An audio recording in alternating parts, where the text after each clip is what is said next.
What up, guys? Carolina Jackpot coming at you on Wednesday morning. Early, man. It's like 2 a.m. And just sitting back, having some fun, drinking some cold ones, and enjoying being on vacation here in the Pocono Mountains.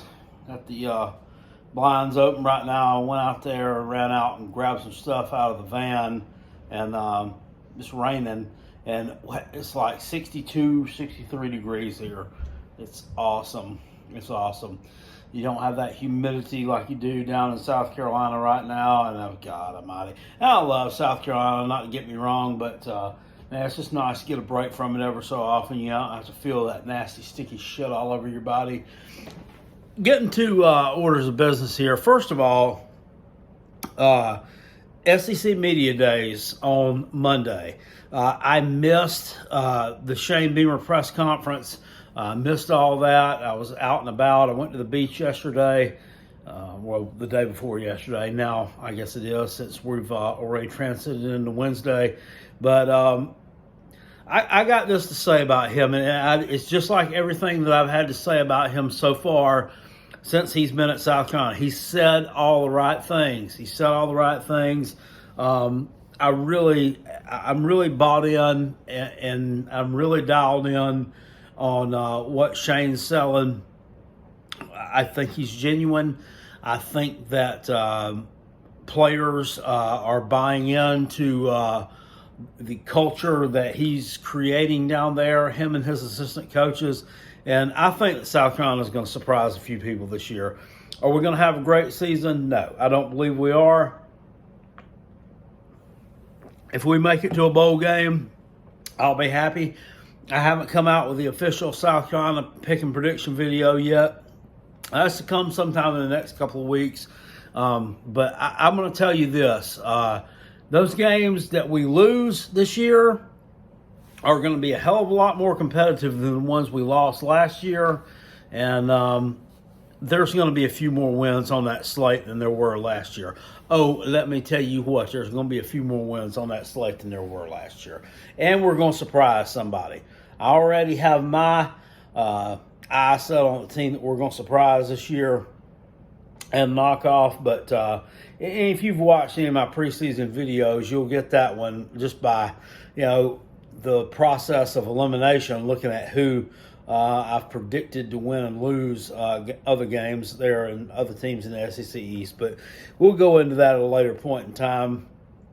I was impressed with Nick Muse, the interviews he gave. I think he spoke really well. I was kind of down on Nick last year when he came out with that whole thing that blew up on Twitter with the calling the fans couch coaches and Karens.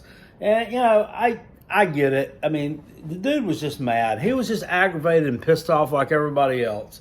And he just kind of lashed out. So, I mean, I can't fault him for that. You get a mulligan for that, sir. I do like what you said at SEC Media Days. I think that you're a good influence on these young guys.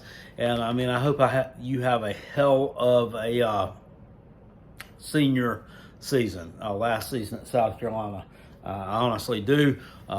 Shane Beamer, he brought Kingsley, JJ, and Igbare with him also to Media Days. I haven't watched what he had to say yet, but Shane can't even pronounce his name right yet, which I don't know if that's a feather in his cap or if he was just trying to be funny or what. I think it's funny that dude, every time they say his name, they got to do the nickname with it. They can't just call him Kingsley or King or Kang. They got to call him Kingsley, JJ, and Igbare. But I really like what Beamer said about, getting an offense in here that's going to adapt to the players that we have, the skill set of the players that we have, not forcing square pegs into round holes. It's cliche. A lot of people talk it, but can you walk the talk? Can you walk the talk? Can you do what you say you're going to do? Dan Mullen said the same exact bullshit in his conference, and I know that he's a damn known bullshitter. So we'll see. But I think that Beamer and staff are some that are going to walk the talk. I like Marcus Satterfield. I like what he's doing. And this recruiting that we got going on, I mean, what can I say? I mean, I can't. There's nothing there that I can complain about. You've racked up 3 4-stars right now. Today, you just picked up the number 138 player in the country, in Mr. Keenan Nelson Jr. from St. Joe's Prep School in Philadelphia. A 6'1", 200-pound defensive back. He's a 4-star, 94.5 grade. I mean, I watched this film. He's a great lockdown defensive back. I'm excited to see what he can do for South Carolina. South Carolina has beaten out Penn State for 2 4-stars this season so far, this recruiting year. 2 4-stars, Ryan Brubaker, the offensive lineman, and now we've beaten out Keenan Nelson Jr. That's huge. That's huge when you're going into the state of Pennsylvania and you are beating out Penn State for recruits. That's awesome. And, you know, normally in this kind of situation that South Carolina is going into, you will see a team have to win a few games they're not supposed to. You'll see them have to pull a few upsets and have a good season when they're not expected to have a good season before they can start signing a decent amount of players like this. He's signing them up. Missouri did that somewhat last year. They went out, they beat LSU when they weren't supposed to. They ran through the season, they went 5-5. And not a lot of people were expecting that. And still, you know, Missouri, a team that I'm really high on in the SEC East this year, but last year, let's face it, they got boat raced by Florida, they got boat raced by Georgia. They barely beat Arkansas, who was really not a very good team, even though, you know, their fans and their coaches and everything else will tell you they were. And they went to Mississippi State and played last game of the season, and they looked like a damn high school team. So, you know, I'm high on Mizzou, but really, what is Mizzou? But their coach, Eli Drinkowitz, is pulling in a lot of talent this year. He's pulling in a lot of the 4-stars out there in Missouri that they normally wouldn't be getting. Their recruiting class right now, and I think, no, they're not ranked in front of South Carolina right now. They're ranked just behind us. But they pulled in some good players, too. A kid named Sam Horn, quarterback out of Sewanee, Georgia. Deshaun Woods, an IOL. I don't know what the hell that is. 6'4", 270 is the offensive lineman, I guess. Another 4-star, Tavares Jones, running back. 4-star out of El Paso, Texas. Oh, El Paso. A couple other 4-stars there on the line of safety. So Missouri has kind of impressed on the recruiting trail.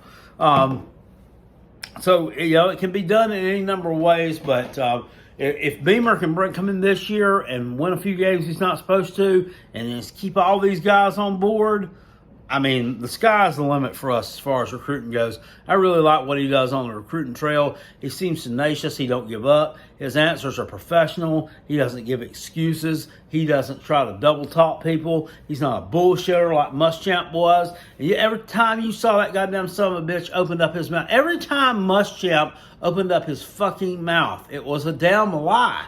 It was a lie, or he was trying to deflect from the truth. He's just, I couldn't stand him. And I'm glad he's gone. And I'm so glad that we have somebody now who actually cares about the program and wants to get it back to some kind of level of prominence.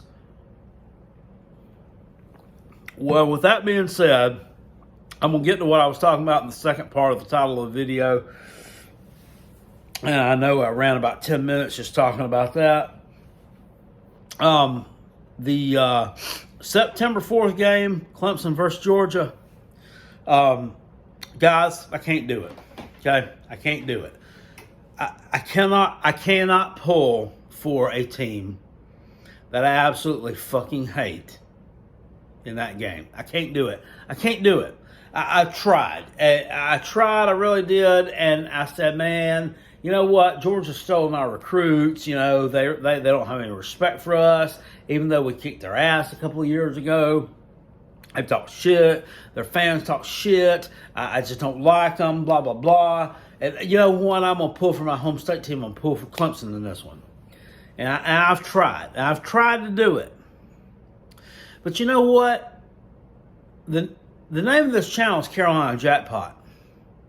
It's not Clemson Jackpot.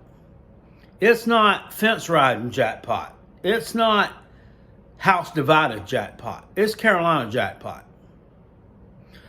I grew up hating those son of bitches. And I still do. And there's just no way that I can pull for a team that I absolutely loathe in a game against anybody.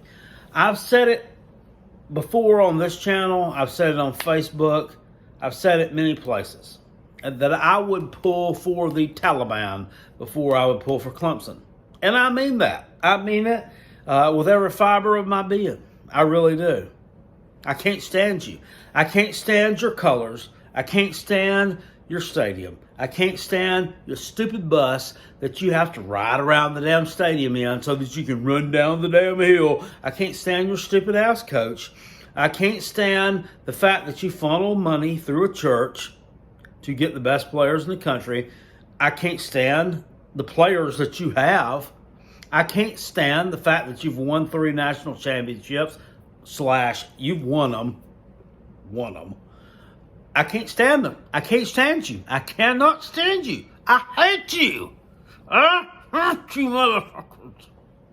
So therefore, I'm not pulling for you in that game on September 4th. I'm just not doing it. I am not doing it. My show, The Rob and Kel Show, is known as the podcast that divides the Palmetto State. Well, here in the past few months, it's become the podcast that joins the Palmetto State, that joins Kel and Rob, a Clemson fan and a Carolina fan, and we talk about it, and we sit here, and we and we beat up on Georgia fans. I'm not doing it anymore. I can't fake it. I can't do this shit anymore. I can't stand you people. I hope Georgia whips your ass. I hope they whip your ass. I hope they whip it, walk it dry, and then turn back around, do a 360, and walk over it again. I can't stand you. I can't stand y'all. I can't stand you for your fake pineapple quarterback whose big claim to fame is, ooh, I lost the game at Notre Dame. So guess what? I'm on everybody's Heisman Trophy contender list. I can't stand you. I can't stand the next best thing in college football, Brian Breezy, because I could do a flip. I could do a backflip in the middle of nowhere while I'm sitting here in a dark room with a camera and with your cameraman. I can't stand y'all. I can't stand. But the thing about it is, South Carolina's pulling in some 4 stars. They're pulling in some 3 stars. They're having a decent recruiting class. Shane Beamer's doing what he needs to do. He's working his ass off. And then all I see is over here on Twitter. I cannot stand Clemson Twitter. Clemson Twitter is made up of some of the biggest, most pompous, most ridiculous little redneck pompous assholes that there are in this world. There's one of them named a Clemson gentleman. Yeah. His little profile is a little Clemson tiger with a top hat, little redneck tobacco chewing little motherfucker. I can't stand you son of a bitches. I can't stand you. And I always want to talk something about, well, the coach, well, remember when they were doing this? And then they go back, show one of these pictures from like fucking 2013 of a little kid standing here doing this in front of Dabo at some football camp. So what? It was all done in jest. It was all done in good fun. It was all normally children under the age of 13 doing it. You know what? But, we're going to use that as motivation. We're going to use that as fuel for the fire. I hope we beat them son of a bitches by 90 every time. It's not going to be enough. You know what? To hell with you. Them days are over. Them days of laying down and taking it are over. You know what? I was so mad at myself after the 2000 or actually before, during, and after the 2019 South Carolina Clemson game, because I just sat there, I laid down and took it. I didn't do the trash talk like I normally do. I didn't sit here. I didn't spin a bunch of crap. I didn't tell you a bunch of facts about this rivalry that were or were not true. I sat there and took it, and I said, Trevor Lawrence is going to come down here with Justin Ross. They're going to throw the ball all over the ballpark. Travis Etienne is going to have a field day. BT Potter at your service is going to kick a couple of 50-yard field goals if he even needs to even kick a field goal, which he didn't in that game. And they're going to boat race us. Dabo is going to be sitting over here, propped up on the sideline, drinking a little drink with an umbrella in it in about the third quarter and putting in the eighth string. And that's what happened.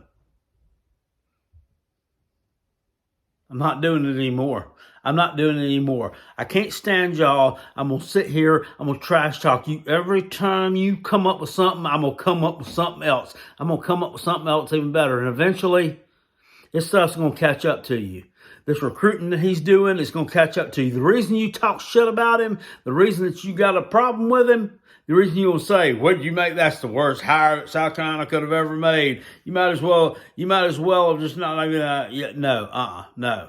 The reason why is because you're a little bit scared. You can feel the power shift in the state of South Carolina. I can already feel the culture shift. It's not earthquake level. It's not quite that level yet. But you can feel it. You can feel the culture shift. You can feel the tide turning just a little bit.